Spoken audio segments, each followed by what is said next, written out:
بسم اللہ الرحمن الرحیم۔ حدیث شریف میں آتا ہے کہ ایک شب حضرت ابراہیم خلیل اللہ نے اپنے خواب میں دیکھا کہ کوئی ان سے کہتا ہے کہ اے ابراہیم اٹھ اور قربانی کر۔ تب حضرت ابراہیم علیہ السلام نے فجر کو اٹھ کر 200 اونٹ خدا کی راہ میں قربان کر دیے۔ اسی طرح 3 دن تک یہ خواب دیکھا، تینوں دن 200 اونٹ قربانی کیے۔ پھر چوتھی شب کو خواب میں دیکھا کہ اپنے فرزند اسماعیل علیہ السلام کو خداوند قدوس کی راہ میں قربان کر۔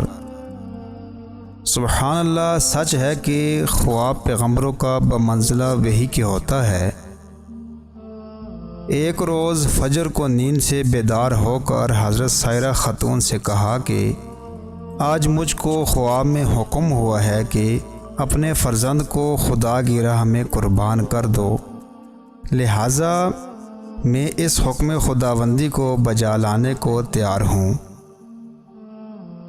حضرت سائرہ خاتون نے کہا بہت اچھا، اپنے فرزند لخت جگر کو خدا کی راہ میں قربان کرو۔ اس گفتگو کے بعد فوراً ہی حضرت ابراہیم علیہ السلام نے اپنے شتر پر سوار ہو کر حضرت ہاجرہ کے پاس جا پہنچے، اور اس وقت حضرت اسماعیل علیہ السلام کی عمر 9 برس تھی۔ حضرت ابراہیم علیہ السلام نے حضرت ہاجرہ سے فرمایا کہ اسماعیل کے سر پر کنگھی کر کے اور اس کے بال مشک و عنبر سے خوشبودار کر کے اور آنکھوں میں سرما لگا کر اور پاکیزہ کپڑے پہنا کر میرے ساتھ دعوت میں بھیج دو، میں اسے اپنے ساتھ دعوت اللہ میں لے جاؤں گا۔ اس حکم کو سن کر حضرت ہاجرہ نے ان کو خوب اچھی طرح نہلا دھلا کر اور پاکیزہ کپڑے پہنا کر کہا کہ تم آج اپنے باپ کے ساتھ ضیافت پر جاؤ۔ حضرت ابراہیم علیہ السلام نے ایک چھری تیز دھار والی اپنی آستین میں رکھ لی اور حضرت ہاجرہ کے سامنے سے نکل آئے، اور حضرت اسماعیل علیہ السلام اپنے باپ کے پیچھے چلنے لگے۔ یہ کیفیت دیکھ کر شیطان لعین حضرت اسماعیل علیہ السلام کے پاس آیا، لیکن اس نے ان سے ابھی کہنا مناسب نہ سمجھا، اور فوراً ہی وہ شیطان حضرت ہاجرہ علیہ السلام کے پاس جا پہنچا اور کہنے لگا کہ آج اسماعیل علیہ السلام تمہارا بیٹا کہاں ہے؟ حضرت ہاجرہ نے اس سے کہا کہ آج وہ اپنے باپ کے ہمراہ ایک ضیافت میں گیا ہے۔ شیطان نے کہا کہ افسوس، اس بیچارے کو تو اس کا باپ ذبح کرنے کو لے گیا ہے۔ حضرت ہاجرہ نے کہا معاذ اللہ، تم نے سنا ہے کہ باپ نے اپنے بیٹے کو کبھی بے گناہ مارا ہے؟ ابلیس لعین نے کہا خدا نے اسے ایسا ہی حکم کیا ہے۔ حضرت ہاجرہ نے کہا کہ واقعی خدا کا فرمان ہے تو میں بھی اس کی رضا پر راضی ہوں۔ بس ابلیس لعین حضرت اسماعیل علیہ السلام کے پاس آیا، اور اس لعین نے یہ گمان کیا کہ ابھی تو یہ لڑکا ہی ہے، ہم اس کو نہایت آسانی سے خدا کے حکم سے بھٹکا سکیں گے۔ ابلیس لعین نے حضرت اسماعیل علیہ السلام سے کہا تو کہاں جاتا ہے؟ حضرت اسماعیل علیہ السلام نے جواب میں کہا کہ میں آج اپنے باپ کے ساتھ ضیافت میں جاتا ہوں۔ شیطان لعین بولا نہیں، تمہارا باپ تو تم کو آج ذبح کرنے کو لیے جاتا ہے۔ آپ نے یعنی حضرت اسماعیل ذبیح اللہ نے اس شیطان لعین سے کہا کہ کبھی باپ بھی اپنے بیٹے کو بے گناہ مارتا ہے؟ کیا کبھی تم نے ایسا سنا ہے؟ ابلیس لعین نے حضرت اسماعیل علیہ السلام سے کہا کہ اس کو تو یہ حکم خدا نے دیا ہے کہ وہ آج اپنے بیٹے کو خدا کی راہ میں قربان کر دے۔ یہ سن کر حضرت اسماعیل ذبیح اللہ نے جواب دیا کیا یہ حکم خدا تعالیٰ نے فرمایا ہے؟ تو پھر تو 1000 جان بھی میری خدا کی راہ میں فدا ہیں، اور میں بخوشی اس کی راہ میں قربان ہونا چاہتا ہوں۔ جب وہ دونوں بزرگ دور تک نکل گئے، تب اسماعیل علیہ السلام نے اپنے باپ سے عرض کیا کہ اے میرے ابا جان، مجھے کہاں لے جاتے ہو؟ حضرت ابراہیم علیہ السلام نے اللہ تعالیٰ کی طرف سے جو وحی کی گئی تھی وہ اپنے لخت جگر فرزند ارجمند کے سامنے بیان کی۔ پھر جب وہ اچھی طرح چلنے پھرنے کے قابل ہوئے تو باپ نے اپنے لخت جگر سے فرمایا، اے میرے بیٹے، میں نے خواب میں دیکھا ہے کہ میں تجھ کو ذبح اللہ کے راستے میں کر رہا ہوں، پس اے بیٹے مجھے بتا دو تمہاری اس میں کیا رائے ہے۔ یہ سن کر حضرت اسماعیل علیہ السلام نے اپنے باپ سے عرض کی، اے میرے ابا جان، یہ تو بڑی بھاری میرے واسطے سعادت ہے، اور آپ تو خداوندو قدوس کے دوست ہیں اور رات کو بہت کم سوتے ہیں۔ جب آپ بحکم خدا سوئے تو رحمت رب سے آپ کو یہ خواب کی سعادت نصیب ہوئی۔ میں بخوشی راضی ہوں جس میں میرا خدا راضی ہے۔ اور حضرت اسماعیل علیہ السلام نے اپنے ابا جان سے کہا کہ اے میرے باپ، آپ کر ڈالیے جو کچھ آپ کو خدا کی طرف سے حکم ہوا ہے، اور مجھے آپ انشاءاللہ صابرین میں پائیں گے، اور میں اللہ تعالیٰ کا مطیع ہوں، نافرمان نہیں ہوں، اس لیے آپ جلدی کیجئے۔ ہو سکتا ہے کہ تاخیر کے سبب شیطان لعین وسوسہ ڈالے، کیونکہ وہ تو چاہتا ہے کہ ہم کو صحیح راستہ سے بھٹکا دے۔ حضرت ابراہیم علیہ السلام نے اسی وقت فرمایا کہ اس لعین پر پتھر برساؤ، اسے پتھر مارو۔ تب باپ اور بیٹے نے اس لعین پر پتھر پھینکے، اور اب یہ حاجیوں پر سنت ہے کہ حج کے دنوں میں اس طرف پتھر پھینکتے ہیں۔ بعد حضرت ابراہیم علیہ السلام اور حضرت اسماعیل علیہ السلام اس جگہ پر جا پہنچے، اب جس کو اس وقت منا بازار کہتے ہیں، اور جہاں جا کر تمام حاجی اپنے اپنے جانوروں کی قربانی کرتے ہیں۔ پھر حضرت ابراہیم علیہ السلام نے اپنے بیٹے سے کہا کہ اب تمہاری کیا صلاح و مشورہ ہے؟ وہ بولے کہ 1000 جان بھی میری خدا کی راہ میں تصدق ہیں۔ خدا کا شکر ہے کہ آپ نے مجھے قربان ہوتے ہوئے اپنے خواب میں دیکھا، بس آپ جس طرح بھی ممکن ہو جلدی کیجیے اور امر الہی بجا لائیے۔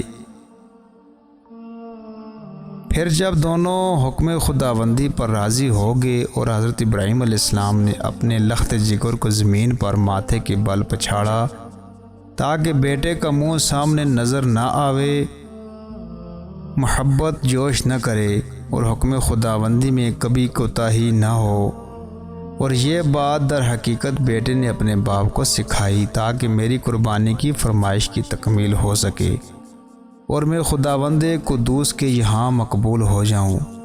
کہتے ہیں کہ اس امر کے بجا لانے میں حضرت ابراہیم علیہ السلام نے کوئی کسی قسم کی کوتاہی نہیں کی، مگر دل پر جو کچھ گزری ہوگی وہ تو خدا ہی کو خوب معلوم ہے۔ اور حضرت اسماعیل علیہ السلام نے بوقت ذبح اپنے ابا جان سے مؤدبانہ التماس کی کہ اے ابا جان، میری اس وقت صرف 3 گزارش ہیں اور میری وصیتیں سمجھ لیجئے۔ سب سے پہلے میرے ہاتھ پاؤں مضبوطی سے باندھ لیجئے کہ جان نازک ہے، چھری کے زخم کے مارے جنبش میں نہ آ جائے، خدا نخواستہ قطرہ خون کا بھی آپ کے کپڑوں میں لگ جائے تو میں قیامت کے دن گرفتار ہو جاؤں اور عذاب خدا برداشت نہ کر سکوں۔ اور دوسری وصیت یہ ہے کہ میرا منہ زمین کی طرف کر لیجئے تاکہ منہ میرا آپ کو نظر نہ آئے اور میں بھی آپ کی طرف نظر نہ کر سکوں تاکہ آپس میں محبت جوش نہ کرے، اور یہ ہمارے اور آپ کے درمیان قصور کا سبب بن جائے۔ اور تیسری وصیت یہ ہے کہ جب آپ گھر کی طرف تشریف لے جائیں اور وہاں جا کر میری محترمہ والدہ صاحبہ کی خدمت میں سلام کہنا اور میرا کپڑا خون بھرا ان کو دینا تاکہ یہ نشانی ان کو تسلی کا کام دے۔ یہ صرف اس واسطے کہہ رہا ہوں کہ ان کا کوئی دوسرا فرزند نہیں ہے۔ یہ باتیں اپنے بیٹے سے حضرت ابراہیم علیہ السلام نے سنی، اور اس کے بعد اپنے کرتے کی آستین سے چھری اور رسی نکال کر حضرت اسماعیل علیہ السلام کے ہاتھ پاؤں خوب اچھی طرح سے مضبوط باندھے اور ان کا منہ بھی زمین کی طرف کر دیا۔ پھر حضرت اسماعیل علیہ السلام نے کہا، اے میرے ابا جان، میرے ہاتھ پاؤں کھول دیجئے، کیونکہ جو بندہ بھاگنے والا ہوتا ہے اس کے ہاتھ پاؤں باندھ کر خدا کی درگاہ میں لاتے ہیں۔ لیکن یہ بات حضرت ابراہیم علیہ السلام نے نہ مانی اور گلے پر چھری زور سے چلائی، مگر بحکم خدا کچھ بھی نہ کٹا۔ حضرت اسماعیل علیہ السلام نے اپنے باپ سے عرض کیا کہ میرے ابا جان، کیا چھری کی پشت سے ذبح کرتے ہو جو کاٹتی نہیں ہے؟ تب حضرت ابراہیم علیہ السلام نے پھر چھری پر زور لگایا، لیکن پھر بھی ذبح نہ ہوا۔ پھر حضرت اسماعیل علیہ السلام نے اپنے ابا جان سے کہا، اب کی مرتبہ چھری کی نوک سے گلے میں ڈال کر زور سے ذبح کرو، شاید یہ کامیاب ہو اور میں خدا کی راہ میں ذبح ہو جاؤں۔ حضرت ابراہیم علیہ السلام نے بیٹے کے کہنے سے ویسا ہی کیا، لیکن پھر بھی کچھ نہ کٹا۔ چھری دستے کے اندر اور دستہ حلق پر رہ گیا، غرض یہ کہ وہ ذبح کرنے میں کامیاب نہ ہو سکے۔ پھر حضرت ابراہیم علیہ السلام نے غصے میں آ کر چھری کو زمین پر ڈال دیا۔ اس وقت چھری نے حضرت ابراہیم علیہ السلام سے کلام کیا کہ اے ابراہیم علیہ السلام، خدا تمہیں کہتا ہے کہ کاٹو اور مجھے کہتا ہے کہ مت کاٹو، اور آپ کو ایک دفعہ فرماتا ہے، مجھے 10 مرتبہ فرماتا ہے کہ مت کاٹو، اور یہ جان لو کہ حکم الہی سب سے بہتر اور اس کے حکم کے آگے کسی کا حکم نہیں چلتا۔ حضرت ابراہیم علیہ السلام اسی گفتگو میں تھے کہ اتنے میں پیچھے سے ایک تکبیر کی آواز آئی، اللہ اکبر اللہ اکبر لا الہ الا اللہ واللہ اکبر وللہ الحمد۔ اور حضرت جبریل علیہ السلام کو دیکھا کہ بلند آواز سے کہتے ہوئے آئے اور پکارا ہم نے اس کو یوں کہ اے ابراہیم، بے شک سچ کیا تم نے اپنے خواب کو، تحقیق اسی طرح ہم جزا دیتے ہیں احسان کرنے والوں کو، یعنی ایسے مشکل حکم میں ڈال کر آزماتے ہیں اور پھر ان کو ثابت قدم رکھتے ہیں، پھر اس کے بدلے میں بلند درجات عطا کرتے ہیں، بے شک یہی ہے سری آزمانا۔ اور ہم نے حضرت اسماعیل علیہ السلام کو ایک بڑی قربانی کے بدلے چھڑا لیا، یعنی بڑے درجے کا بہشت سے ایک دمبا آیا، اور حضرت ابراہیم علیہ السلام نے اپنی آنکھیں پٹی سے باندھ کر چھری ایسے زور سے چلائی کہ اللہ تعالیٰ کے حکم سے گلا نہ کٹا۔ حضرت جبریل علیہ السلام نے حضرت اسماعیل علیہ السلام کو اس جگہ سے ہٹا دیا اور ایک دمبا جو بہشت سے لائے تھے اس کی جگہ رکھ دیا۔ جب حضرت ابراہیم علیہ السلام نے اپنی آنکھوں سے پٹی کھول کر دیکھا تو ان کے بیٹے کے بدلے میں ایک دمبا ذبح ہوا پڑا تھا، اور یہ سنت آنے والی نسلوں کے واسطے قائم کر دی گئی، اور دنیا تک یہ سنت جاری رہے گی اور سلامتی ہو حضرت ابراہیم علیہ السلام پر۔ ہم یوں ہی بدلہ دیا کرتے ہیں ہر نیکی کرنے والوں کو، اور وہ ہمارے بندوں میں بہت ہی زیادہ ایماندار ہیں، اور ہم اس کو اپنی نعمتوں اور برکتوں سے نوازتے رہیں گے، اور ان کی نسل پر بھی ہمارا لطف و کرم جاری رہے گا۔ پس معلوم ہوا کہ وہ پہلی خوشخبری حضرت اسماعیل علیہ السلام کی تھی، اور سارا واقعہ اللہ کے راستے میں ذبح کا انہی سے تعلق رکھتا ہے۔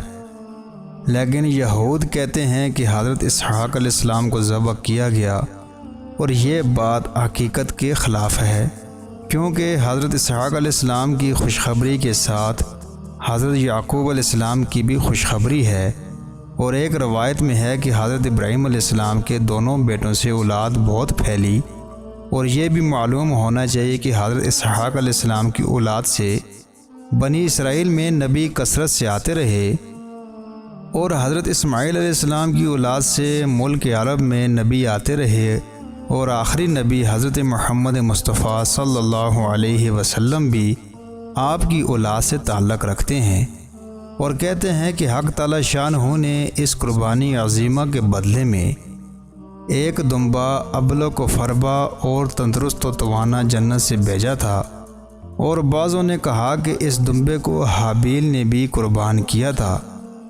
بعد اس کے 2000 برس خدا تعالی نے اسے بہشت میں پال کر حضرت ابراہیم علیہ السلام کے وقت میں حضرت اسماعیل علیہ السلام کے عوض فدیہ بھیجا تھا کہ وہ نجات پاویں۔ پس حضرت ابراہیم علیہ السلام نے اس دمبے کو بعوض اسماعیل علیہ السلام کے ذبح کیا، اور اس کے چمڑے سے اس کے دسترخوان بنوا کر خلق اللہ کو اس پر کھانا کھلایا کرتے، اور اس کی پشم سے حضرت سائرہ خاتون نے ایک چادر بنوائی۔